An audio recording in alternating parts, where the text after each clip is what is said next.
I've always dreamed of doing this, and now I've got my chance.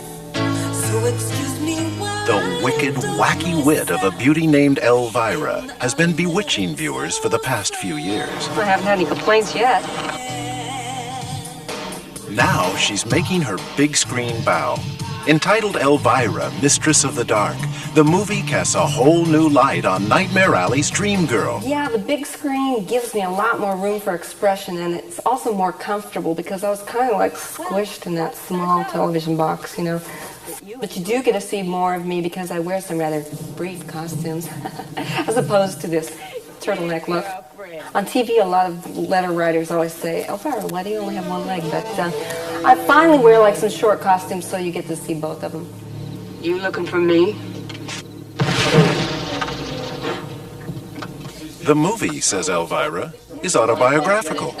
Well, it's a true story about my life. I was raised in an orphanage. Yeah, my mother had to drop me off there. It was like, I was the only kid in school that had to have like a size 38D pinafore. Oh, puberty, don't talk to me about puberty. When I was in high school then, I was like the only girl in the whole yearbook that had a picture in the yearbook that folded out. And tell him that when all is said and done, I only ask that people remember me by 2 simple words. Any 2 as long as they're simple. This morning, on my regular tour of the boys' lavatory, I confiscated this. I mean, I developed faster than a Polaroid. I was so young, and I tried out for the cheerleader, and I kept knocking myself out. Let's do it! This Elvira is a person of easy virtue, purveyor of pulchritude, a one-woman Sodom and Gomorrah, if you will, a slimy, slithering succubus, a concubine, a streetwalker, a tramp, a slut, a cheap whore!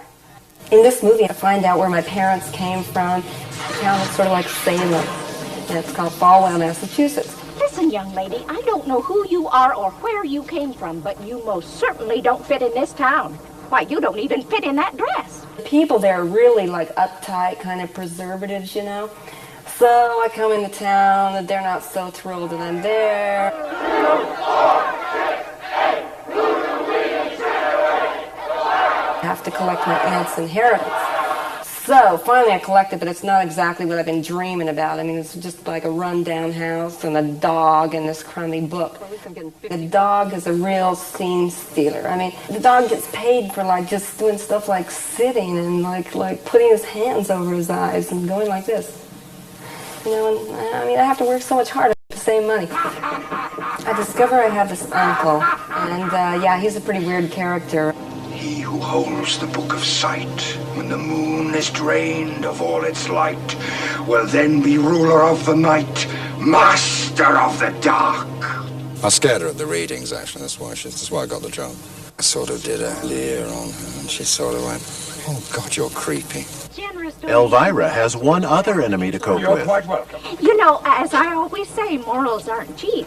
And speaking of cheap, a little birdie told me that Elvira woman is related to you. There's one person in the town named Chastity Pariah who is the self-proclaimed upholder of the morals. I can't remember when I've been this hungry. This was the Morality Club Day picnic.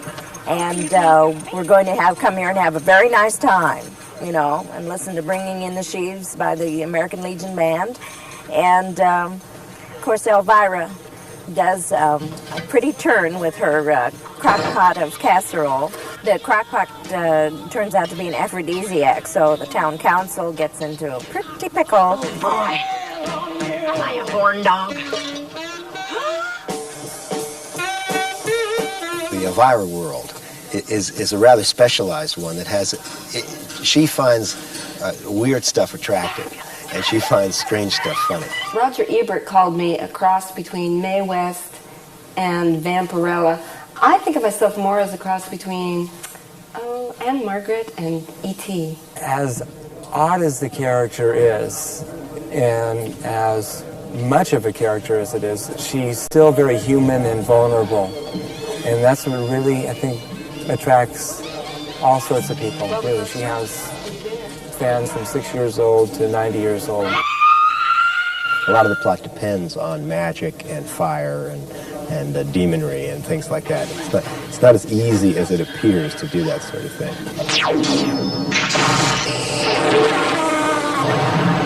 With all the explosions, creeps, crawlies, and monsters, is there anything that scares Elvira? Yeah, doing this interview might do it. Any last words? Just one.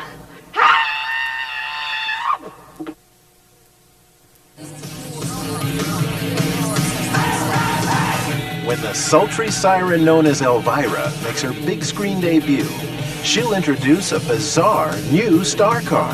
Hop in, sailor. The movie is Elvira, Mistress of the Dark. The car is called the Macabremobile. Here, you forgot your axe. Well, I have my Macabremobile, which I hop in and I go across country. And of course, it's a beautiful, refurbished 1958 T-Bird. My favorite car. And we put a little, a few spikes on the dashboard, which is really like gnarly if you're in a collision and you hit your head on the dashboard. And a few skulls and crossbones on the wheels and on the steering wheel and some barbed wire around the rear view mirror. Yeah, we took sort of an ordinary car and then I used a chainsaw and cut off the roof first. And then we put the spikes and the leopard seat covers on it. I have this thing for skulls. I don't know what it is. It is, in general, the car that one would expect Elvira to drive, and was crafted and realized to such perfection by our crack transportation department. We sent them on a grand 1958 black T-Bird hunt. It's really hard to turn the steering wheel. It's a really old car, so I'm kind of swerving all over the place when I drive. Would one of you big, strong men mind giving me a little push?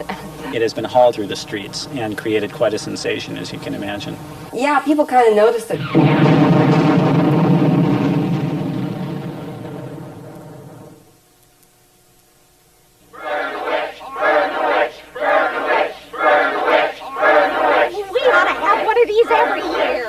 In her motion picture debut as the Mistress of the Dark, the bewitching Elvira has a hot time in an old town at night. Her mortal enemy is Chastity Pariah, played by Edie McClurg. Well, I never. I'm the moral leader of Falwell, Massachusetts. I'm the president pro tem and for all eternity of the Morality Club. Chastity, the picnic's a great success. Yes, I think it's something we can all be proud of me for. We put on a picnic that gets a little out of hand. The crock pot turns out to be an aphrodisiac. When they open that pot, they're going to need all the luck they can get. I don't believe I've had any of this. I particularly enjoy it, especially, because it's always good to see, the pompous and the person who sets themselves superior brought low. Oh, boy. Am I a horn dog? Edie's been cooking up a lot of laughter in films like Ferris Bueller's Day Off and the hit TV series The Hogan Family. I'm a lot different from all of my characters because many of them are quite extroverted and, bossy. Not that it's any of my business, but then, of course, everything is.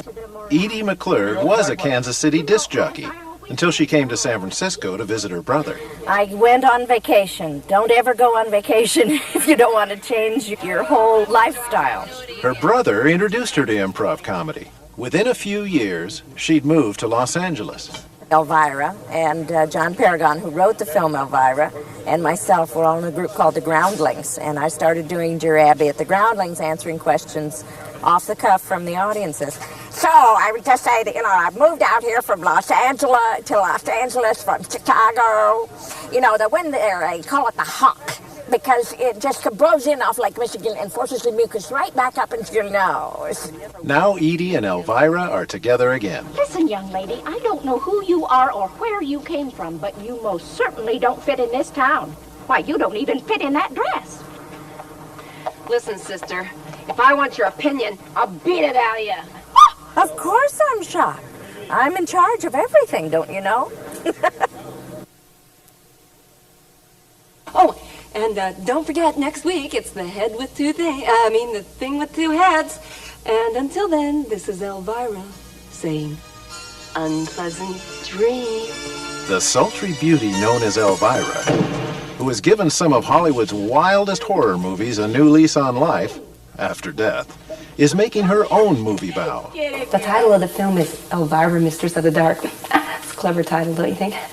I'm a movie horror hostess in LA, and I quit my job. I don't have to take this from anybody. And as for you, you And freakless I cowpoke. go across the country. So it's kind of like the adventures of how I kind of discover my past, and I ran into some relatives I didn't know I had.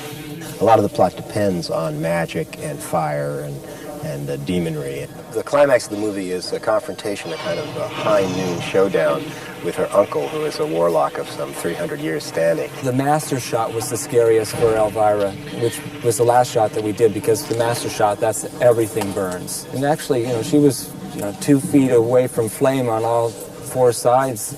She was really in a precarious situation. And I said, you are getting the hell out of here as soon as the first explosion goes, because otherwise I'm going to run right through you. And she went, oh, you wouldn't. I said, yes, I sort of would. The notion of combining Elvira's wacky world with high-tech razzle-dazzle was advanced by film executive Brandon Tartikoff. I think the secret of Elvira's appeal, beyond the obvious, is that she's somebody who says what she's thinking almost at all times. Doesn't matter if you're a kid, a teenager, or a repressed adult, you wish you could say what's on your mind, and she does. Bloody Mary. No hard liquor served past 8 o'clock. Do you want a virgin? Maybe, but I'll have a couple of drinks first. We get to live her world for about 100 minutes, and that's kind of fun, and it certainly presents Elvira in a way that they haven't seen her.